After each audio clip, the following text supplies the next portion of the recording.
we're on chapter 2, volume 2, let's go. After a week spent in professions of love and schemes of felicity, Mr. Collins was called from his amiable Charlotte by the arrival of Saturday.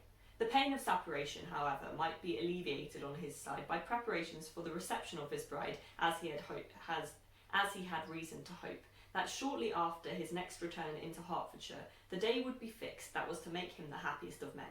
He took leave of his relations at Longbourn with as much solemnity as before, wished his fair cousins health and happiness again, and promised their father another letter of thanks. On the following Monday, Mrs. Bennet had the pleasure of receiving her brother and his wife, who came as usual to spend the Christmas at Longbourn. Mr. Gardiner was a sensible, gentlemanlike man, greatly superior to his sister as well by nature as education. The Netherfield ladies would have had difficulty in believing that a man who lived by trade and within view of his own warehouses could have been so well bred and agreeable. Mrs. Gardiner, who was several years younger than Mrs. Bennet and Mrs. Phillips, was an amiable, intelligent, elegant woman and a great favourite with all her Longbourn nieces. Between the two eldest, and herself especially, there subsisted a very particular regard. They had frequently been staying with her in town. The first part of Mrs. Gardiner's business on her arrival was to distribute her presents and describe the newest fashions. When this was done, she had a less active part to play. It became her turn to listen. Mrs. Bennet had many grievances to relate and much to complain of. They had all been very ill-used since she saw her sister last. 2 of her girls had been on the point of marriage, and after all, there was nothing in it. I do not blame Jane, she continued, for Jane would have got Mr. Bingley if she could. But Lizzie, oh, sister, it is very hard to think that she might have been Mr. Collins's wife by this time, had it not been for her own perverseness. He made her an offer in this very room, and she refused him. The consequence of it is that Lady Lucas will have a daughter married before I have, and that Longbourn estate is just as much entailed as ever. The Lucases are very artful people indeed, sister. They are all for what they can get.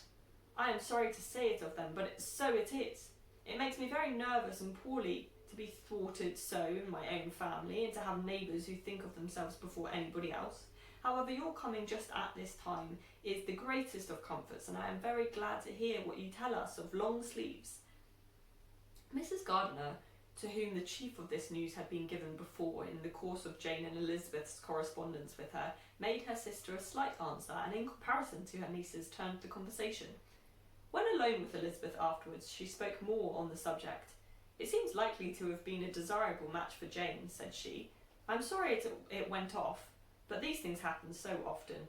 A young man, such as you describe Mr. Bingley, so easily falls in love with a pretty girl for a few weeks, and when accident separates them, so easily forgets her, that these sorts of inconsistencies are very frequent." "An excellent consolation in its way," said Elizabeth, "but it will not do for us. We do not suffer by accident. It does not often happen that the interference of friends will persuade a young man of independent fortune to think no more of a girl whom he was violently in love with only a few days before. But that expression of violently in love is so hackneyed, so doubtful, so indefinite, that it gives me very little idea. It is as often applied to feelings which arise from a half-hour's acquaintance as to a real strong attachment. Pray, how violent was Mr. Bingley's love?" "I never saw a more promising inclination. He was growing quite inattentive to other people, and wholly engrossed by her. Every time they met it was more decided and remarkable. At his own ball he offended 2 or 3 young ladies by not asking them to dance, and I spoke to him twice myself without receiving an answer. Could there be finer symptoms? Is not general incivility the very essence of love?" "Oh, yes, of that kind of love which I suppose him to have felt. Poor Jane, I'm sorry for her, because with her disposition she may not get over it immediately. It had better have happened to you, Lizzie. You would have laughed yourself out of it sooner. But do you think she would be prevailed on to go back with us? Change of scene might be of service, and perhaps a little relief from home may be as useful as anything." Elizabeth was exceedingly pleased with this proposal, and felt persuaded of her sister's ready acquiescence. "I hope," added Mrs. Gardiner, "that no consideration with regard to this young man will influence her. We live in so different a part of town, all our connections are so different, and, as you well know, we go out so little that it is very improbable they should meet at all, unless he really comes to see her. and that is quite impossible, for he is now in the custody of his friend, and Mr. Darcy would no more suffer him to call on Jane in such a part of London. My dear aunt, how could you think of it? Mr. Darcy may perhaps have heard of such a place as Gracechurch Street, but he would hardly think a month's ablution enough to cleanse him from its impurities where he wants to enter it, and depend upon it, Mr. Bingley never stirs without him. So much the better. I hope they will not meet at all. But does not Jane correspond with his sister? She will not be able to help calling. She will drop the acquaintance entirely. But in spite of the certainty in which Elizabeth affected to place this point, as well as the still more interesting one of Bingley's being withheld from seeing Jane, she felt a solicitude on the subject which convinced her, on examination, that she did not consider it entirely hopeless.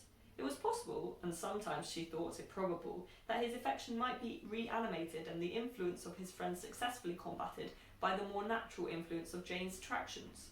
Miss Bennet accepted her aunt's invitation with pleasure, and the Bingleys were no otherwise in her thoughts at the time than as she hoped that, by Caroline's not living in the same house with her brother, she might occasionally spend a morning with her without any danger of seeing him.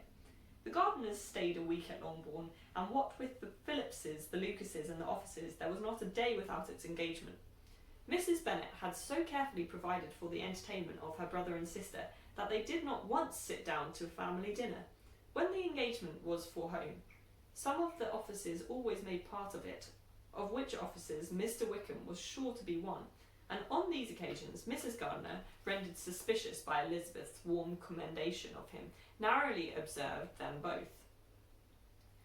Without supposing them, from what she saw, to be very seriously in love, their preference of each other was plain enough to make her a little uneasy, and she resolved to speak to Elizabeth on the subject before she left Hertfordshire, and represent to her the imprudence of encouraging such an attachment. To Mrs. Gardiner, Wickham had one means of affording pleasure, unconnected with his general powers. About 10 or a dozen years ago, before her marriage, she had spent a considerable time in that very part of Derbyshire to which he belonged. They had, therefore, many acquaintance in common, and though Wickham had been little there since the death of Darcy's father 5 years before, it was yet in his power to give her fresher intelligence of her former friends than she had been in the way of procuring. Mrs. Gardiner had seen Pemberley and known the late Mr. Darcy by character perfectly well. Here, consequently, was an inexhaustible subject of discourse. In comparing her recollection of Pemberley with the minute description which Wickham could give, and in bestowing her tribute of praise on the character of its late possessor, she was delighting both him and herself.